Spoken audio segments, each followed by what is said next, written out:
ਕਿਹੜੀ ਸੀਲ ਹੈ ਜਿਹੜੀ ਅਸੀਂ ठीक करनी है। बहुत ही एक इम्पॉर्टेंट और सेंसिटिव टॉपिक है। इनका ताल्लुक होता है आपका जो मेल पार्ट है जिसको हम टेस्टिस बोलते हैं, उसका फंक्शन प्रॉपर ना हो, वो उसी तरीके से फूलने लग जाए जिस तरह वेरिकोज वेन्स में हमने बताया था, तो उसको हम अपनी जुबान में वेरिकोसील कहते हैं। टांगों से थोड़ी सी ऊपर जो है वो वेरिकोसील का कॉन्सेप्ट आता है। बहुत ही कॉमन और अंडर डायग्नोज्ड कॉज है कि ये इसका ताल्लुक सिर्फ इनफर्टिलिटी से है। स्पर्म काउंट इसमें कम हो जाता है। तो आपके टेस्टिस हैं वो अगर आप देखें तो वो थोड़ा सा बॉडी से आउट है।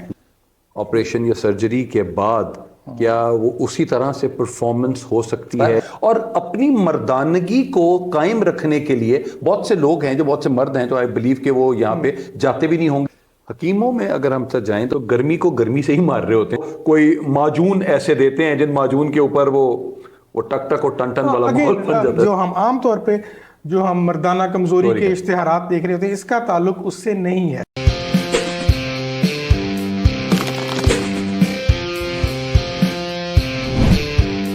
अस्सलाम वालेकुम जी, सर्जन कोई कोई के एक नए एपिसोड के साथ मैं हसीब खान और मेरे साथ हैं डॉक्टर वजाहत अमीर, और हम आपको वेलकम करते हैं। आज का जो बीमारी आज की है उसको सर वेरिकोसील कहते हैं। अब वेरिकोसील से जहन में डिफरेंट तरह की चीज़ें जो हैं वो जहन में आ रही होती हैं, लेकिन डॉक्टर साहब आप मुझे बताएंगे कि असल में ये क्या है? क्योंकि हमने पिछली दफ़ा वेरिकोस वेन्स की बात की थी तो मुझे लगा कि ये वेरिकोस वेन्स का ही कोई काम है, लेकिन असल में ये कोई और चीज़ है जो हम बिहाइंड द कैमरा बात कर रहे थे। तो आप ये बता दीजिए हमारे नाजरीन को कि ये वेरिकोसील असल में है क्या? केड़ी सील है जिहड़ी असीं ठीक करनी जी हसीब खान साहब, जिस तरह आपने अपने इंट्रोडक्शन में बताया कि हम वेरिकोज वेन्स की बात कर चुके हैं, उसके अंदर हमने यही बात की थी कि ये एक जो आपका खून वापस ले जाने वाला सिस्टम है टांगों का, वो ख़राब हो रहा है। इसी तरह हमने उसमें ये भी बात की थी कि हर जगह पे जो भी आपके बॉडी के डिफरेंट ऑर्गन्स हैं उसमें एक सिस्टम खून लेके जाने वाला है जो कि साफ़ खून को वहाँ तक पहुँचा रहा है, और एक सिस्टम वहाँ से गंदे खून को वापस लाने वाला है। तो बेसिकली वेरिकोसील जैसे नाम से ही लग रहा है कि ये बेसिकली हैं वेरिकोज वेन्स ही, लेकिन इनका ताल्लुक टांगों से नहीं है। इनका ताल्लुक होता है आपका जो मेल पार्ट है जिसको हम टेस्टिस बोलते हैं। टेस्टिस को जो खून लेके जा रही है नाली और जो कि वापस आ रही है, तो जो वापस गंदा खून वापस लाने वाली नाली है उसमें अगर उसका फंक्शन प्रॉपर ना हो, वो उसी तरीके से फूलने लग जाए जिस तरह वेरिकोज वेन्स में हमने बताया था, तो उसको हम अपनी ज़ुबान में वेरिकोसील कहते हैं। तो फिर फूलना तो अच्छा होता है सर लेकिन ये मतलब किस तरह? ये भी बहुत बड़ी मिसकंसेप्शन है। बहुत से लोग जो हैं ये वाली बात कर रहे हो कि फूलना तो ठीक है, मतलब हर चीज़ का, तो मतलब ये क्या, इसके ऊपर क्या आप कहेंगे सर? इसमें एक बहुत टेक्निकल एस्पेक्ट इन्वॉल्व है। उसके अंदर इसको बताना बहुत ज़रूरी है क्योंकि ये एक बहुत ही कॉमन और अंडर डायग्नोज्ड कॉज है ऑफ मेल इनफर्टिलिटी। अच्छा सर, ये मेल इनफर्टिलिटी की जो आपने बात की, इनफर्टिलिटी की, उसमें यही है कि जिस तरह आपने कहा कि वेरिकोज वेन जो है वो टांगों की यहाँ पे बीमारी है, और टांगों से थोड़ी सी ऊपर जो है वो वेरिकोसील का कॉन्सेप्ट आता है। और अपनी मर्दानगी को कायम रखने के लिए बहुत से लोग हैं, जो बहुत से मर्द हैं, तो आई बिलीव कि वो यहाँ पे जाते भी नहीं होंगे और ना कभी इसकी गाइडेंस लेते होंगे। बिल्कुल ऐसे ही है। अब उसके अंदर प्रॉब्लम जो है, जो आपने बहुत ही एक इम्पॉर्टेंट और सेंसिटिव टॉपिक है, इसको हमें ज़रूर बताना चाहिए लोगों को कि ये इसका ताल्लुक सिर्फ इनफर्टिलिटी से है। ठीक है। आम तौर पे जो हम अपने गिरदोनवा में देख रहे हैं, सॉरी मैं आपकी बात कर रहा हूँ, इसका ताल्लुक एक्शन से नहीं है, लेकिन उसके रेपरकशन से है। वो इनका ये इसको हमने क्लियर करना पड़ेगा जी। इसका ताल्लुक सिर्फ इनफर्टिलिटी से है। वही जो हम आम तौर पे जो हम मर्दाना कमजोरी के इश्तिहारात देख रहे होते हैं, इसका ताल्लुक उससे नहीं है। ठीक है, वो एक सेपरेट टॉपिक है। ओके, ठीक है। इसका ताल्लुक है एंड रिजल्ट से, कि बाकी सब कुछ ठीक है, सारा कुछ नॉर्मल है, लेकिन इनफर्टाइल है मेल। ओके सर, इनफर्टाइल के अंदर नॉर्मली अगर हम इसको बात करें कि आपका जो स्पर्म काउंट है, तो स्पर्म काउंट आपका कितने थाउजेंड्स तक होता है, तो वो आपकी इनफर्टाइल नहीं होता, वो भी प्लीज नाज़रीन को बता दीजिए। देखिए उसके अंदर ये जो टेक्निकल स्पेसिफिकेशंस है, ये फिर बहुत ज़्यादा टेक्निकल बात हो जाएगी। सिर्फ बताने का मकसद ये है, जो मैं जिस पॉइंट पे आपको लाना चाह रहा हूँ, कि स्पर्म काउंट इसमें कम हो जाता है। कम क्यों होता है उसका पता लगना बहुत ज़रूरी है सबको। नॉर्मली क्या है कि जो आपके टेस्टिस हैं वो अगर आप देखें तो वो थोड़ा सा बॉडी से आउट हैं। बॉडी से एक अलग एक थैली में अल्लाह ताला ने उनको रखा हुआ है, उसकी रीज़न है, उसकी एक स्पेसिफिक रीज़न ये है कि इनका प्रॉपर ऑप्टिमम फंक्शन तभी हो पाता है जब ये इनका टेम्परेचर थोड़ा सा बॉडी के मुकाबले में कम हो। ओके।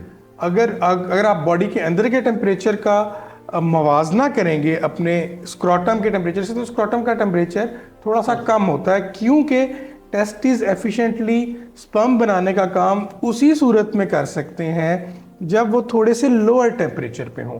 अब वेरिकोसील की वजह से क्या हो रहा होता है कि जब वो गंदा खून जिसने वापस जाना है वो वापस नहीं जा रहा, वो उधर ही स्टे कर रहा है, तो वो जो एक कूलिंग इफेक्ट आना है खून के जाने और आने से, वो नहीं आ पा रहा। ठीक। और जो टेम्परेचर है उस जगह का, उसको जितना ऑप्टिमम लेवल पे काम करने के लिए जितना लो होना चाहिए वो उतना लो नहीं हो पाता।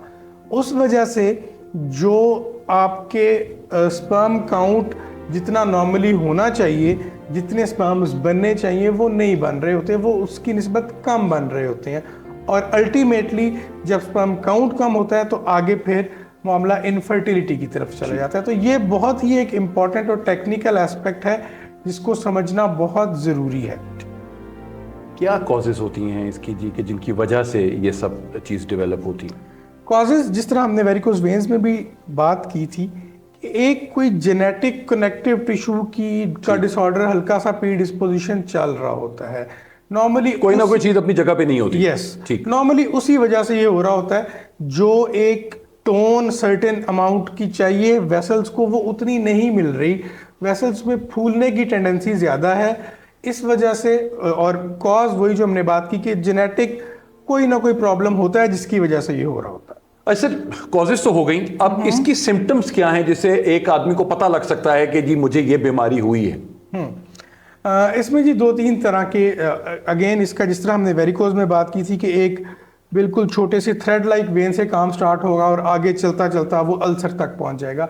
इसके भी कुछ ग्रेड्स हैं। ठीक। जो शुरू के कुछ ग्रेड्स हैं, ग्रेड 1 या 2, उसमें हो सकता है कि मरीज को बज़ाहिर कोई सिम्टम ना हो, सिर्फ एक हल्की सी ड्रैगिंग सेंसेशन, जिस तरह कोई खिंचाव पड़ रहा है या हल्का फुल्का दबाव, ये पहले 2 डिग्रीज के अंदर हो सकता है। आगे जो 3rd और 4th हैं उसके अंदर जिस तरह वेरिकोज वेन्स हमें फूली हुई नज़र आ रही होती हैं टांगों के ऊपर, वही हमें सेम इस एरिया के अंदर भी नज़र आती हैं फूली हुई वेन्स। और बहुत सारे लोग उस टाइम पे समझते हैं कि जी हमें हर्निया हो गया है, क्योंकि ये जगह थोड़ी सी फूल जाती है as compared to other side. ठीक। लेकिन जब आप किसी मुस्तनद नॉलेज के पास जाते हैं और वो आपकी इन्वेस्टिगेशंस कराते हैं, उसके अंदर फिर ये चीज़ इस्टेब्लिश होती है कि ये हर्निया नहीं है, ये बेसिकली वेरिकोसील है। ठीक। तो सर अगर हम वेरिकोसील्स की बात कर रहे हैं और हमें ये लगता है कि किसी को पता चल भी गया है, तो अब उसके बाद उसको कैसे उसका खात्मा किया जा सकता है? इसके लिए भी सर्जरी है सर, या मेडिकेशन में आ जाएंगे हम? हाँ जी, इसके अंदर भी एक पुराना तरीका इलाज था, जिस तरह हम अपनी बहुत सारी एपिसोड्स के अंदर दोनों तरीकों का जरूर बता देते हैं। एक पुराना तरीका इलाज था। अब जिस तरह बेसिक कॉन्सेप्ट इसकी ट्रीटमेंट का भी वही है जो हम वेरिकोज वेन्स में कर रहे हैं, कि जो खराब हुई हुई वेन्स हैं उनको आपने निकालना है। ठीक है। ताकि वहाँ पे ब्लड इकट्ठा ना हो, टेम्परेचर मेंटेन रहे। तो एक तरीका इलाज यही था जो हम पहले कट लगा के किया करते थे, जिस तरह जहाँ पे हर्निया का कट लगता है उसी से थोड़ा सा नीचे एक कट लगता है और उसके अंदर जो ख़राब वेन्स होती हैं उनको हम निकाल लेते हैं। लेकिन आजकल अगेन मॉडर्न तरीका इलाज है, एक लैप्रोस्कोपिक तरीका है जिसमें हम कैमरे के ज़रिए ये कर रहे होते हैं। कट नहीं लगता, वही काम जो हमने ओपन में करना है वो हम 3 छोटे छोटे की होल्स करके उसके ज़रिए करके आ जाते हैं। और उससे भी एडवांसमेंट आज, जिस तरह हमने स्क्लेरोथेरेपी और RFA की बात की थी वेरिकोज वेन्स में, अब वो भी तरीका इलाज इस बीमारी के लिए मौजूद है। ऑपरेशन या सर्जरी के बाद क्या वो उसी तरह से परफॉर्मेंस हो सकती है या परफॉर्म किया जा सकता है? वो भी सर प्लीज ये एक बहुत बड़ी मिसकंसेप्शन है जी, जिसकी वजह से लोग सर्जन के पास नहीं आ रहे होते या यूरोलॉजिस्ट के पास नहीं जा रहे होते। डर यही होता है कि ऑब्वियसली एक इतना नाजुक मामला है, तो कहीं वेन्स निकालते निकालते हमारा जो कंडक्टिंग सिस्टम है जिसने आपके स्पर्म्स को लेके आना है, कहीं वो डैमेज ना हो जाए। लेकिन ये एक बिल्कुल सेफ ऑपरेशन है। बहुत जब आप कर रहे होते हैं और सारे जो डॉक्टर्स जो ये करते हैं वो इतने ट्रेंड होते हैं कि वो आराम से डिफ्रेंशिएट कर सकते हैं कि ये वेन है, ये वैस डेफरेंस है। वैस डेफरेंस वो नाली है, वो कंडक्टिंग सिस्टम है जो उस पर हम उसको लेके आ रही है। तो इसमें अगर आप एक मुस्तनद नॉलेज एक्सपीरियंस्ड सर्जन के पास गए हैं और वो इसका इलाज कर रहा है, तो इसके अंदर ऐसा कोई जो एक मिथ है कि जी शायद बिल्कुल ही सिस्टम ख़राब हो जाता है, ऐसा नहीं होता। ठीक। इनफर्टिलिटी के लिए कहीं भी हम सेंटर्स जाते हैं, फॉर एग्जांपल लोग जा रहे होते हैं जिनका ये रीज़न बनता है, तो उनके लिए कोई दवाइयाँ दे रहे होते हैं कि वो दवाइयों से ये चीज़ ठीक हो जाए और सर्जन के पास ना जाया जाए। अब देखिए, इनफर्टिलिटी एक बहुत बड़ा टॉपिक है। अगर हम उसको टच करेंगे सर, उसको किसी और हम दें इंशाल्लाह, हम उसको ये सिर्फ हम सिर्फ एक उसके पोर्शन को डिस्कस करें जो कि इन वेन्स की वजह से है। अगेन बात वही है कि जब तक आप किसी क्वालिफाइड बंदे के पास नहीं जाएंगे, वो exact root cause of your problem जब तक आइडेंटिफाई नहीं करेगा, वो ठीक नहीं होगा। इसीलिए मैंने शो के शुरू में कहा कि ये एक बहुत ही अंडर डायग्नोज्ड प्रॉब्लम है। ठीक। नॉर्मली आपने देखा होगा कि टेस्ट तो लोग करा रहे होते हैं, अपने स्पर्म काउंट्स तो करा रहे होते हैं, लेकिन वो इस तरफ नहीं आ रहे होते। स्पर्म काउंट्स करा के किसी भी लैब से वो इसी तरह किसी हकीम के पास चले गए और उसने दवाइयाँ देनी शुरू कर दी। अब दवाई से वेरिकोज वेन्स का कोई इलाज मुमकिन नहीं है सर। जो वेरिकोसील है उसके लिए जो हमने तरीका इलाज बता दिए हैं वही हैं, लेकिन अगर बैक ऑफ द माइंड ये होगा कि ये स्पर्म काउंट वेरिकोसील की वजह से कम है, फिर आप उसको टच कर पाएंगे। अदरवाइज आप उसी तरह दवाइयाँ लेते रहेंगे, स्पर्म काउंट वहीं पे रहेगा और आपकी फ्रस्ट्रेशन बढ़ती रहेगी। ठीक।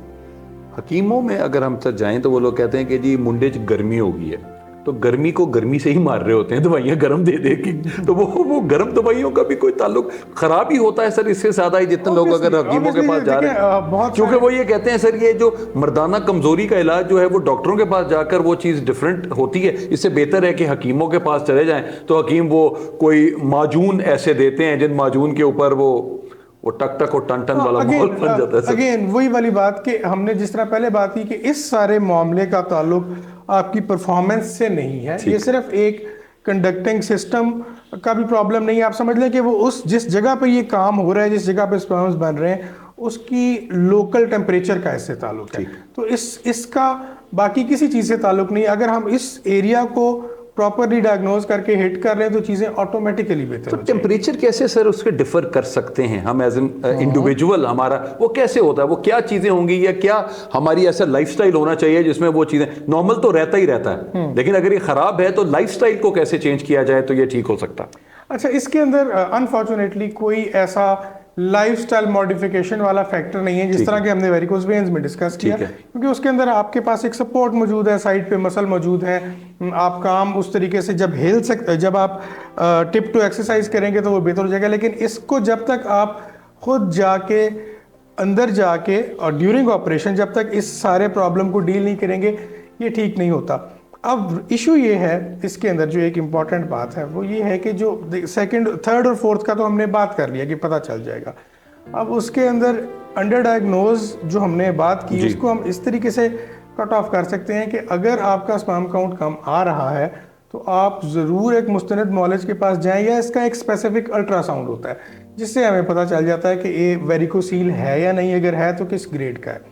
तो अगर आपके पास काउंट कम आ रहा है तो आप हकीम के पास जाने की बजाय किसी मुस्तनद नॉलेज सर्जन या यूरोलॉजिस्ट के पास जाएं ताकि वो इसको इफेक्टिवली इसको डायग्नोज कर सकें और फिर इसको ट्रीट कर सकें। Thank you very much doctor साहब जी। प्लीज़ जितने भी लोग हमारे इस प्रोग्राम को देख रहे हैं, इस एपिसोड को, प्लीज़ एक तो उसको नेगेटिव ना लें, बिकॉज हमारा सर्जन कोई का जो सबसे बड़ा मकसद है वो यही है कि लोगों में अवेयरनेस लेकर आना है, और यही अवेयरनेस है जो हम लोगों को देना चाहते हैं। इसकी वजह से ये अगर ये बीमारी है किसी को और उसको नहीं पता लग रहा तो वो एंग्जाइटी और डिप्रेशन में चला जाता है। सो आई थिंक कि अगर वो हमारा ये एपिसोड देखेंगे तो उनको ज़िंदगी में कोई ना कोई एक वैल्यू तो ऐड होगी जो इन्फॉर्मेशन डॉक्टर साहब ने दी है। सो हमारा सर्जन कोई के प्लेटफॉर्म से हम यही चाहते हैं कि जो मिथ्स हैं उनको हम क्वेश्चन करें, और जो असल काम है, जो मेडिकल ट्रीटमेंट होनी है, उससे आप लोगों को बेहतर से बेहतर किया जा सके। और आपको खुद समझ आनी चाहिए कि आपके साथ ये क्या हो रहा है, और फिर एक राइट सर्जन या राइट कोई भी अगर आप डॉक्टर के पास जा रहे हैं तो वो आपको बेहतर इस पे गाइड कर सकते हैं। सो हमारा काम यही है जी सर्जन कोई कोई में कि हम आपको इसी तरह लाइटर वे में आपको गाइड करते रहें और आपको नॉलेज देते रहें जो आपकी ज़िंदगी में भी खैर बांटे। खैर मुझे और डॉक्टर वजाहत को इजाज़त दीजिए जी, इंशाल्लाह एक नई बीमारी के साथ आपकी खिदमत में ज़रूर हाजिर होंगे नेक्स्ट एपिसोड में। अपना बहुत ख्याल रखिएगा। पाकिस्तान जिंदाबाद।